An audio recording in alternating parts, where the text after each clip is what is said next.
Hello and welcome to the State of Events, where event professionals connect.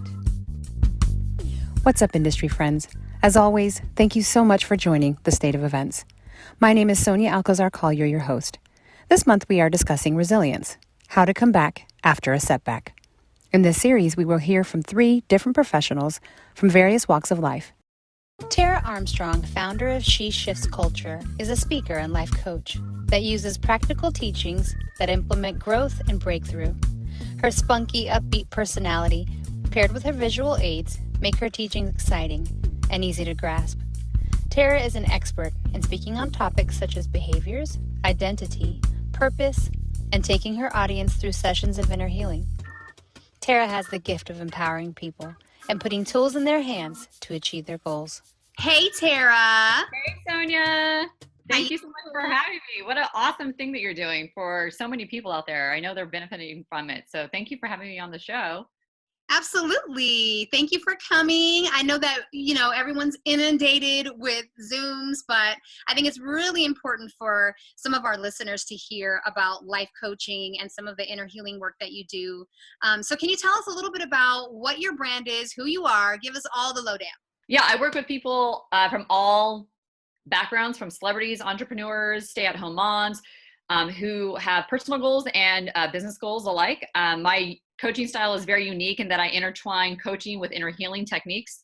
I believe that most of the time we aren't achieving our goals because of unhealthy habits, mindsets, thoughts, traumas, and lack of focus. So I come alongside people and I get them back on track, get them focused, and get them achieving their goals. Awesome. And Yeah. just in terms of a life coach, what would be something to identify within myself to let me know that I even need one? How do I know to utilize a life coach? I would say if you are, looking for a specific like professional project, a personal goal, or a transition in life, or like wanting to make a transition in life, that is when you would probably want to hire one. Or if you find yourself not being able to focus, if you're needing direction, if you're needing accountability, that's when I step in. In this series event, we are actually talking about this concept of resilience. And I really think it's an interesting time while we're all, quarantined, having to be in our homes. It's a really important time to identify areas that we actually want to change or grow to be able to come out of this crisis better, bigger, stronger, and wiser. And so I think it's really important that we understand what resilience is. And so from your standpoint as a life coach, what are some of the ways that you would take someone through like a season of crisis right now? If someone were to pick up the phone and call you, particularly right now when this is obviously unprecedented times, Yeah. how can you even guide someone through what we're all experiencing right now? Right. So I believe that resilience is the key component to those that succeed and those that don't. And being an entrepreneur is hard. It comes with a lot of work. There's rejection, failure, setbacks. I mean, it's a roller coaster of emotions. And one thing that I always coach people on is that your emotions are important, but they can't drive your decision. So you have to keep going no matter what. Your day to day isn't based on what you feel like doing. It's based on what you need to be doing. So you don't, like, one of the things I say to my clients all the time is that you don't achieve your goals based on how you feel. You achieve your goals based on how you commit. So it's about the commitment process. And if, when you're going through a crisis, sometimes you are depressed or you are fearful. There's a lot of different emotions that are wanting to take precedent over just getting up and getting the job done. One thing I would say for those that are experiencing change, which oftentimes we don't like change, is to pivot with that change and not to say, why is this happening, but to say, what do we do now that it is happening? So not asking why, but asking what. What can I do now to build up better stamina moving forward in the aftermath of the crisis? Well, I think it would depend on what it is that I'm the type of person that wants to pivot with change and keep going. I want to figure out, okay, I don't want to sit still. I don't do well when I sit still. So I'm the type that would want to pivot, figure out how to, basically make lemonade out of the lemons that we were handed and figure out a way to succeed in this time. And so that's the kind of coaching that I would be giving to someone is, what is it that you want? What is your ultimate dream? Now let's figure out how we get there with what we're handed right now. I wouldn't say stop going, because I think being unproductive is not, sometimes it can actually play into the trauma of what's happening. And I know that a lot of entrepreneurs, you have that sense of like needing to feel a purpose, of value, of worth. And you find that in the work that you do, you know, because you're using your creativity. It's what, you know, is instilled inside of you. So I don't think I would ever say to an entrepreneur, sit still, don't do it. I would say, let's figure out a new way of doing what it is that you want to do, and how can we get there? And then in terms of like inner work, I'm really big on not comparing myself to other people. So like, and oftentimes when you're bored or you're just sitting at home, you want to like look on social media, you want to compare yourself to what other people are doing or not doing. Sometimes you just want to check out and like go watch Tiger King or whatnot. So I would say to shut all that off and set a schedule and get on a schedule and stick to that schedule every single day. And then with the inner healing stuff, I would start like figuring out, like, are there any areas in my life that are causing the fear, that are causing the anxiety, that are causing me to be lazy, that are causing me to not want to grab a hold of this change and run with it. And, you know, as a life coach, I hand out like exercises that I have other people do to kind of like figure out what is that's stopping me from success. What is it that's stopping me from actually pivoting and going with the change that's occurring? Because like you, I don't think we're going to go back to a new normal. I think it's going to look completely different. I think it's one thing to say, you know, in this time, I'm going to work on how to develop some better business practices, or I'm going to sort of revamp my career. But one of the reasons why I wanted to have you is because a lot of what you do is to say to someone, put aside the doing that you do and concentrate on the being who you are. And so in this time, in your experience in working with people, what are some circumstances that have happened in your own life that have caused you to want to help people with theirs? What were you identifying within yourself to say, people need this, people need what I'm working on, they need to know that they need to do this? What was that? I think my whole life is one big circumstance, to be honest. Like, I feel like there's so many things that have happened in my life that too. We go way, way, way back. So I know that I feel like just like life just hands me lemons all the time. And I've had to learn to constantly squeeze and keep squeezing, you know, and you're either going to sink in the lemon juice, or you're going to learn to, you know, pick up those lemons and make a lemonade stand out of it and become a multimillionaire out of it. You know what I mean? Like, otherwise, you know, I don't know. I'm just not a big, like, being a victim person. You know what I mean? Like, things happen, you pivot with what happens and you keep pushing. That's kind of like my stance on things. I'm raised in a family of entrepreneurs. I think that's like innate in us, and all of us work in an industry where we help people.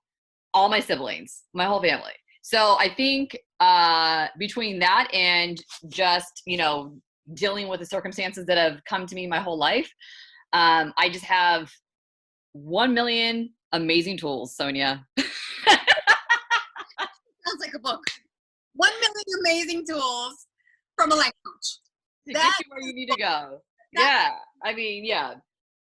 We'd be here all day if I told you all my circumstances. I guess the better question would be, what was the one time where it clicked for you and you were like, you know what? This is the time I need to make some changes. And I think that is probably something that people are facing while they're in this quarantine, whether it pertains to their business, whether it pertains to what they want to do in the future. I hope anyway that people are having some real, like, oh, okay, a light bulb is going off during this season. Did that happen for you, or has that happened yet? I think multiple times. You know, I think like in terms of resilience, I think when I think about I feel like we have one life to live, right? Why not go after it with everything that you have? Like, why let fear take over? Why let change or focus or having no direction take over? Like, why let these things take over. So for me, I feel like, yeah, you just have one life and you need to go after it with all you got. Like, to me, if you don't, then that's failure. You know, like if you're sitting at a boring job, or if you hate what you do, or you are, you know, even if you're in events and you hate the route that you're going on, you know what I mean? And you're just like, man, this sucks. I'm getting nowhere. Even before this whole virus thing, like my business was just dying out. That to me is like the worst, like nightmare possible. You know what I mean? A feeling like I don't go after something, or I don't try to achieve something in life. So even in this time where we are sitting here in our house, like if you're sitting around, you know, just watching Netflix and and not doing anything with this moment that I feel like we are given to really like process and think about how to pivot and make change happen, then I don't know if you really want it. You know what I mean? Like, I don't know if you really want what life has to offer, and you are okay. There's gotta be something that you hit rock bottom and you say, no more. What are some questions that I can ask myself if I've really been given this time, if this time is ordained, if this time is a moment in history that we may never get back? Yeah. Some people don't want to see it come back.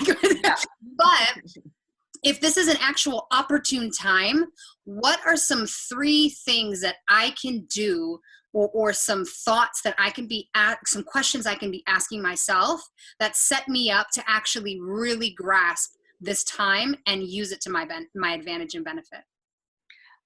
Well, if you were my client, I would say, what is your dream, and go after it. And I would say, refuse to give up. Do not give up, no matter what. Every morning, get up, make a schedule, and go after it, and stick to that schedule, regardless of how you feel, regardless of like those emotions that tried to lead your life. Right.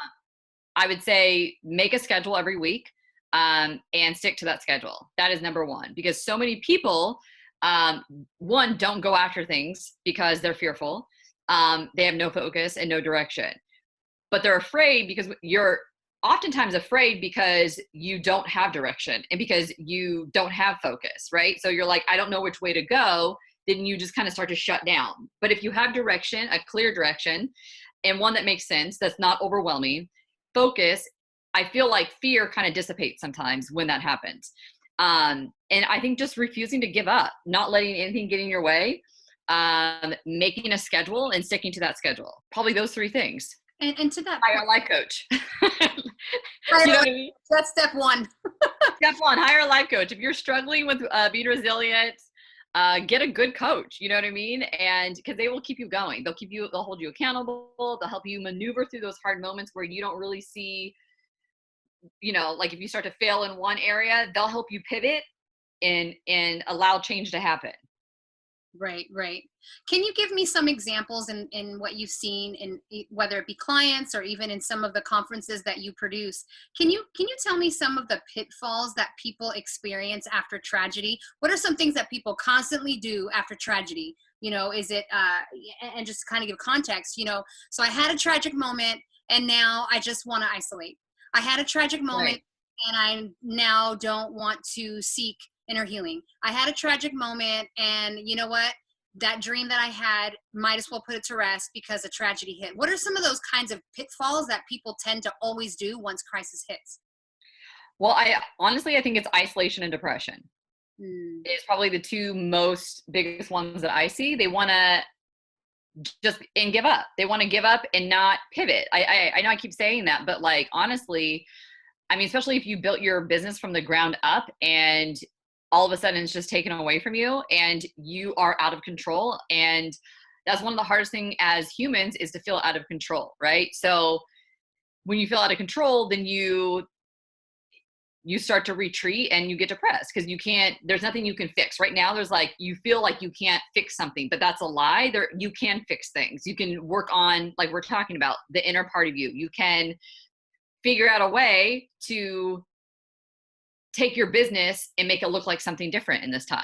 Whether you're a producer, event coordinator, no matter what it is, you can make it look different. You know, in my case, like I have been doing these things called 30 for 30s, and I made it almost like group coaching, if you will, online, and had, excuse me, I just pivoted with it, and it was almost like a landing space for people to be able to come and, cry it out, talk it out, get prayed for, get inner healing, whatever they needed. I see that project floating around social media. What is 30 for 30? Tell our listeners. 30 for 30 was meeting up for 30 days for 30 minutes a day. And I created it, a space for women to be able to come and have a landing zone at 5:30 every day, just so that they didn't feel isolated. They didn't feel alone. If they felt depressed, if they had a bad day, because like I said, people they need something stable in their life right now. So I wanted to create that space where they would have stability at 5:30 every day. They knew that somebody was going to be there for them. Wow.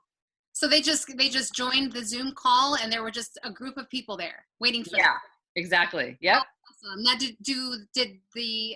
was it primarily for women?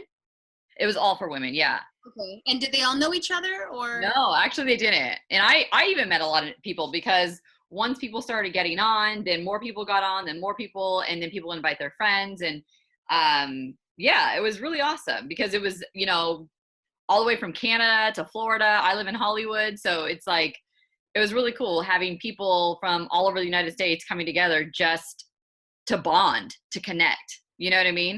And I think that's also really important too right now for those that are, struggling on the inside, is don't isolate, connect, continue to do what you're doing, connecting with event coordinators and producers and people who are like-minded, who can keep the creativity flowing. Like, don't let yourself die out. You know what I mean? Like, don't let yourself feel like this is the end. Try to posture yourself in the way that this is the beginning of something new. And I always, I keep saying this because I feel like this is what the season is about, but I feel like we're like a bow and arrow, right? And we're like the bow, or we're like the arrow in the bow, and like we're being stretched and pulled back further and further and further, but it's only because we're going to launch in the direction in a further capacity. And so I feel like if we just took that to heart, if we just truly believe that something good could come out of this moment, I feel like people will be doing things differently. You know what I mean? But I think people are just squandered in fear and just isolating themselves. And so I would say to that, just go connect with people that are like-minded, go connect with people that are being creative and doing something right now. Yeah. Don't isolate. Whatever you do, don't isolate. Hence this here podcast. This is supposed to be a space where people can actually have that. Yes. It's, I if you're anything like me, I have so just completely just given up on trying to seek out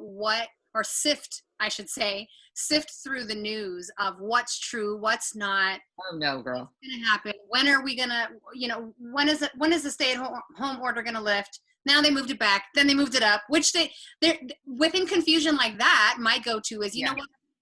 I'm gonna back away. What I'm trying to do is I'm trying to look less for this opportunity to just get out and do whatever I want, and actually utilize this time to really hone in on so many things that I need to do for myself.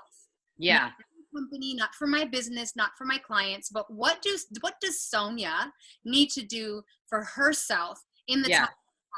If I can't go to the mall for another month, okay, that's fine. I can't go anywhere in a new shirt anyway. Yeah. Is there any wisdom that you have tons of wisdom, my Tara, but is there any wisdom that you would like to instill into some of our listeners in the area of resiliency with focusing on, obviously we talked about what to do during this time, but also how to have a perspective so that if in the event you experience tragedy or crisis again, because this is not going to be the last time any person experiences tragedy or crisis. Yeah. It's just going to look different, right? So what are some things that I can take out of this that I can actually apply to any crisis that might be in my future? Well, one, knowing that you're coming out of it and you're going to be stronger because of it. You know what I mean? Like, so you can make it through this. I mean, which at the end of the day, you know what I mean? Like, if you make it through this, like, you're going to be fine. And we are fine. You know what I mean? We live in America where we have so many resources and so many things that are being given to us right now, you know, that so many other countries don't have, you know what I mean? So I would say that, you know, and not to take away humanity and compare what we have versus other people, because I know tragedy is different in the eyes of different people, but knowing that you're making it through, you know what I mean? And that if tragedy were happening again, you're going to be fine because you're fine now and it's all going to be okay. Don't let your dream die because your circumstances around you are feeling like they're caving in, right? Like, how do you get to your dream now? Like, what do you do? What do you do in this moment? How do you get there? And like you, I would tell people, shut off the news, go recharge, go be with your family if you have family. I know a lot of people, especially here in LA, don't have family and they're single and it makes it harder. Go for walks then. Go read, you know, reading is powerful. Read up on the things that make you happy, make you feel with joy, because once we come out of this, you're going to want to have all of that in you. You want to have joy in you. You want to have peace in you. You want to have go get 'em attitude in you. And so I would either say for the go-getters that want to keep going and pivot and change like me, then I say, go for it. If you have the other people that need to sit and maybe this is a time where they need to recharge, then that's what you need to do. And maybe you were given this moment, this precious moment, I think, as a gift that you get to recharge. So go be with your family, get filled up. Go get filled up with your family and your friends and make this time count. Just don't, whatever you do, just please don't sit around and watch Tiger King. Please don't do it. You know what I mean? Please take this opportunity to do something, you know, maybe it's sometimes when we, you know, if we put like this on hold and we go and we do something different, such as another dream or cleaning our house up or whatever else is on your to-do list, right? That builds up energy inside of us and allows for us to be able to conquer the other stuff when it's time, you know? And so I would say, just don't waste this time. Whatever you do, don't waste this time. Use it for your benefit. Don't waste this time. Can you just give one piece of encouragement to a specific listener, and that specific listener, someone who has lost everything in this time, like literally everything, whether that be everything that was wrapped up in a person, everything, maybe a home, something that was their everything. What one piece of encouragement could you give to someone who in this season lost everything? That's a good one. I would say I'm really sorry. I'm really sorry that's your experience. I'm sorry that you have to go through something so hard and so tough. If it was somebody that lost their business, as a life coach, honest to God, I would say, I'm sorry. Let's go build. How do I help you build? You know what I mean? Like, where do we go from here? Let's figure this out. Let's get up. Let's go. Let's pivot. Let's do it. Yeah, that's so good. It's sort of like a pick your head up off the floor. Yeah. Put your chin up, look straight forward, and walk. Yeah. Sometimes Rise up. it's just walking. Sometimes it's just one foot in front of the other. And I think knowing you and your background and being your friend, I know that we both have helped people navigate just that very thing. Just one foot in front of the other one. And half the time it's just showing up to walk. Yeah. Yes, just show up. Yeah, just show up. Just show up. Be present. Yeah. So exactly. Good. Oh my goodness. If you are just joining us, we have had the marvelous Tara Armstrong, producer of She Shifts Culture, speaker, life coach, all around wonderful doll, beautiful to look at, love to hear your voice. I don't know if you can hear listeners, but as you talk, even when you're not smiling, it just sounds like you talk with a smile at all times. So thank you for instilling joy and hope and encouragement in the people that you lead and guide and walk through. If someone is listening and they want to get in touch with you, how do we find you? What are all your good stuff? Yeah, you can find me on Instagram at Tara Armstrong Official, or my website, which is taraarmstrong.com, or at sheshiftsculture.org. I'm so proud of you. So proud of you. Thank you. Yeah, so awesome what you're doing. Keep going, girl. Keep going. You've been listening to The State of Events, where event professionals connect. For more episodes, you can find us on iTunes Podcast, Spotify, and Podbean. To engage with us on social media, you can find us at _state of events. Also, we would love to hear from you. If you have any questions, topic suggestions, or if you'd like to sponsor an upcoming episode, please send us an email to thestateofevents@gmail.com. Thanks so much for joining. Let's blossom together.